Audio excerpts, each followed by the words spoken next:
Hello and welcome back to Zest for Zen, the YouTube channel that I just started to help you get excited to live your life. Okay, let's start. I got a right and white board, dry erase board. Right and white board. Is that what they are called? Anyway, I got this board that we bought for family chores and things, and we never used, so here it is. It says, "Who are you listening to?" So let's get into this. Everybody, as far as I'm aware, hears at least one voice in their head. Like everybody has like an internal dialogue. I have seen online, I've read that some people don't. And I would love to have a conversation with one of those people because I can't fathom that. I can't even wrap my head around that. I can't understand that. There's constant dialogue going on in my mind. So for those who hear at least one voice in your head, really typically everybody has two. The problem for most people, and when I talk about this stuff, I'm sharing my experience.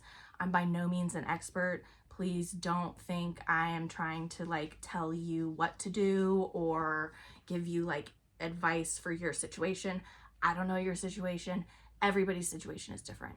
This is just what I've gone through. It's my experience. It's what worked for me. Hopefully something that I can share may benefit someone else. But if it doesn't resonate with you, just let it go. Okay, so got that out of the way. Everybody's got two voices, and the one that was speaking the loudest to me, the only one that I could hear, that I just assumed was my inner voice, was so mean. So mean. So the first step is to name that voice. I named mine Patricia. She's Petty Patty.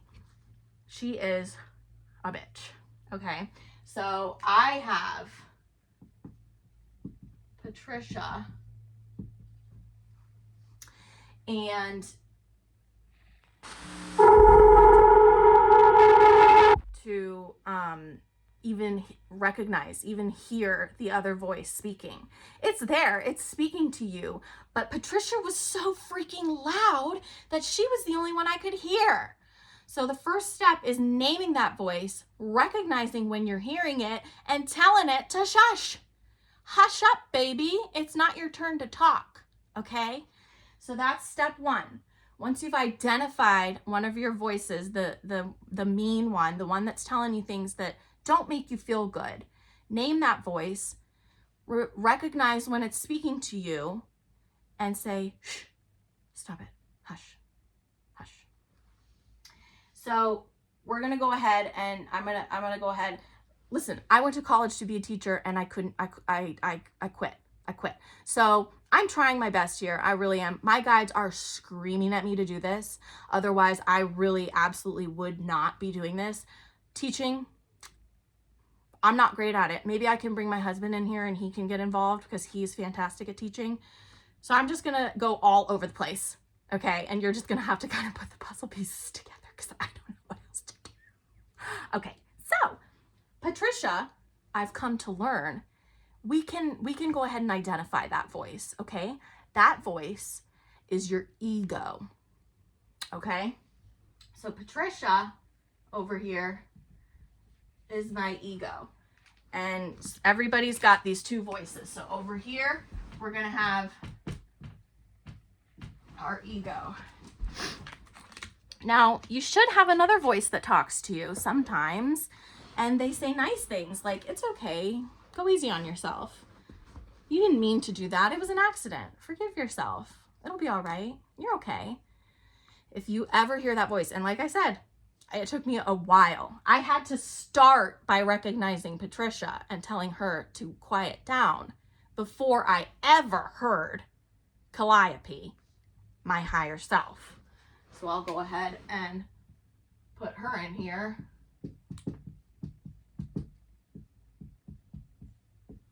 Calliope is my higher self. She talks to me all the time now. Can't get her to shut up. But it took me until I was like 32 to ever even hear her. Ever. Like crazy. And I had to first practice and start with Patricia. I had to start with the problem child, okay? So I got my ego over there, and then we've got our higher self over here. And now you might be thinking, like, how am I supposed to tell the two apart? Because to me, they sound like the same voice. It sounds like me. It sounds like me speaking to me, but the thoughts aren't coming from me. Does that make sense? Like, you just know that it's some other force because it doesn't feel like you making these choices. I don't remember deciding to call myself worthless. You know what I mean? Like, I don't remember choosing to tell myself that I suck and everyone hates me and I'm worthless and nobody loves me. I don't remember making that decision. So the reason why, or the way to tell who is speaking to you is, what are they saying? What do you hear? The ego is like a little baby. It's like just a little baby. The ego was formed in your childhood. It's like for pretty much everybody, the ego gets formed in childhood when something happened that made you feel judged or unwelcome, or really judged is kind of the overarching feeling. Like everything unwelcome can kind of fall under judged. Really, the ego at some point during your childhood, you faced judgment. I don't know if I spelled that right, but so the ego is formed because something happened that made you think, ooh, For me, for example, I had big emotions growing up, always big feelings. I'm an empath, I've come to learn. And so I would just respond really deeply to anything, anything and everything, little things. They felt really big to me. And instead of, recognizing that and trying to work through that with me, my parents would just, tell me to grow up, tell me to get over it, put me in timeout for throwing a tantrum, which made me feel, oh, these feelings are not okay. This behavior is not acceptable, i.e., you are not okay. You're not acceptable. There's something wrong with you. And because I was the black sheep of my family, and the behavior was never addressed and worked through, it kept happening my whole life. And so my entire life, I just got reinforced with, you're weird, you don't fit in, you have to really, really, really fake it to fit in because nobody really likes you the way that you are. You know what I mean? So I learned really early on to change who I am, to lie. And I don't mean lie as in really lie, but lying to myself, lie, put on a persona, put on a mask. So that's the ego. So the ego is the one that's going to say things like, don't go to that party. Everybody's going to make fun of you. You're going to be made a fool. And even though they say it like an asshole and they sound so mean, they're trying to protect you. They're just like a little baby, and they're like, oh, please don't hate me. Please don't laugh at me. I don't want to be made fun of. I don't want to be left out. I don't want to be excluded. I want to be loved. Please, just don't make me feel embarrassed. Please don't put me in a situation where I might fail. I don't want to fail. Mommy and daddy will yell at me if I fail. Literally, the ego's a baby. It's just a little baby. So keep that in mind, okay? So when you hear that voice, you can recognize it and you can acknowledge it, but don't listen. Don't listen. That's like listening to your toddler. I remember one time I told my 2-year-old, I said, I have to go to the bathroom. Will you wait right here for me? Or do you want to come with me? And of course he said, I'll wait right here. I said, okay, you promise? You swear? You're not going to leave? You're going to wait right here? Oh, yes, Mommy. Yes. Do you think it was smart of me to go to the bathroom and listen to my 2-year-old toddler who promised that he would stay put? No, no, I should not have listened. I should not have gone to the bathroom. I should have taken him with me, because when I got back from my 2-minute bathroom break, he was gone. He was gone. Of course he was gone. That's your ego. Don't listen to them. You need to love them. Don't hate them. Don't judge them. They're trying to keep you safe. But say, hush up, please, because you're not helping me anymore. I know what your goal is, but it's not landing, okay? What do the kids say? You understood the assignment. You don't understand the assignment anymore. The assignment is over. You're trying to complete an assignment that's been long past due. Let's drop it. Okay, so now we've identified, we've got 2 voices: ego, higher self, Patricia, Calliope. So once we can recognize when our ego's speaking, which is really hard, those thoughts, they just come. So that is like the first baby step, and I don't mean that it's easy, but that is the first step that you have to take, at least for me. Like, that's the foundation. You have to first, it's like AA, you gotta first admit you have a problem before you can get help or whatever. You have to first recognize when that voice is speaking and stop it. You are in control of your thoughts. I know it doesn't feel that way. It doesn't feel that way. And really, you're not in control of the thoughts that come. You're not, but you're in control of whether you acknowledge them and listen to them. You can say, oh, I actually really disagree with that. Oh, you think I'm worthless and I shouldn't go to this party that I really want to go to because I'll be made fun of? Well, I disagree, and I'm gonna go ahead and go. And if I get made fun of, then who really cares? Because once you reach that level, once you've addressed this and gone above, you won't even care if people make fun of you. And because you don't care, people aren't going to make fun of you, because they're going to sense that you're vibing high, baby. It's all about the vibes, right? So let's get back to the higher self. What kind of things do they say? What kind of things do you hear from your higher self? Well, for me, I know when my higher self is talking, because literally you can do no wrong. There's a reason why I chose this picture of this old couple. It's my grandparents, my grandma and papa. They're gone now. They're passed. They're on the other side. They're still around, but they're just on the other side of the veil that is thinning. That's another story. So I chose them because they showed me the most love that unconditional. I used to joke and say that, like, I could call them and be like, I got in a fight with somebody last night, and like it went too far, and I killed him. I killed this person. And they'd be like, oh honey, well, you did what you thought was best in the moment, and they literally would accept me no matter what. And that's your higher self. Your higher self loves you because they're you. They don't dislike anything about you because they're you. And they don't dislike themselves. They love themselves. And they love you unconditionally.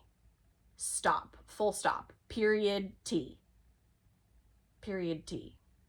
It's a gemstone, but isn't it also like what the kids say? Stop. Anyway, I don't know. So if you hear a voice that says like, hey, it's okay. You're doing great. Relax. You're safe. Just breathe. I think you should go to that party. And I think you should wear those new boots that you just got that you love, that are super sparkly and will call attention to you. I think you should wear those. Or maybe, what if you hear like a voice? This happened to my husband recently. He heard a voice that was like, you should go to the grocery store. And he was like, I really don't want to. It's raining. I don't want to go to the store. And his voice was like, no, like you really should go to the store. And he said for like 5 minutes, he was like, no, I'm not going. And this voice wouldn't stop. So he went to the store and had something significant happen. He bumped into somebody that, led to something significant in his life happening. That's your higher self, because they know what's going on. They know everything. They know everything in and out. You can't hide from them. You can't lie to them. And there's no reason to, because the number one rule of your higher self or whatever is there is absolutely no judgment. None. So the ego was formed from judgment. There is no judgment here at all. None whatsoever. I am telling you, even if you killed someone, which I am obviously not advocating for, but even if you did something that in the eyes of society is really, really, really bad, your higher self would never judge you, ever, for it, ever. So think of your higher self like my grandma, like my papa, like my grandparents, just unconditionally loving you just the way that you are, guiding you towards what they think you might enjoy most and what they think might be best for you in that moment, but never out of judgment and never out of anger or anything. Your higher self is up there watching you going, yeah, go, you got this. Hell yeah, baby. And when you miss a turn or whatever, they're like, all right, that's okay. Let's go. We'll get the next one. You know, like they are rooting you on every step of the way. So I'm looking at the clock here. It's been 16 minutes. Again, I feel like I just absolutely rambled. I don't know how to plan like a video, like what to talk about. I need some help. Or something. I'm gonna ask my husband to help me. But hopefully this is starting to satisfy my guides, because they have been on me for like 2 months to do this, and it's really, I'm like, shut up about it already. I'll do it. I'll get it done. So here we are. The first step that you need to do is just to recognize the two voices that you hear, separate them, name them. Listen. What are they saying? Who is speaking? Who are you listening to? What voice are you focusing on? Tell this one to shush lovingly. I love you. Thanks for your input. Don't want it. Don't need it. You can go ahead and take a seat in the back. Thanks. We want to listen to this one. We want to listen to this guy. Okay, so that's your homework. Try and work on that, and then next class we'll have a discussion and we'll go from there. Okay, I love you. You are so loved. Seriously, like you can't even understand. Okay, all right, take care. Bye.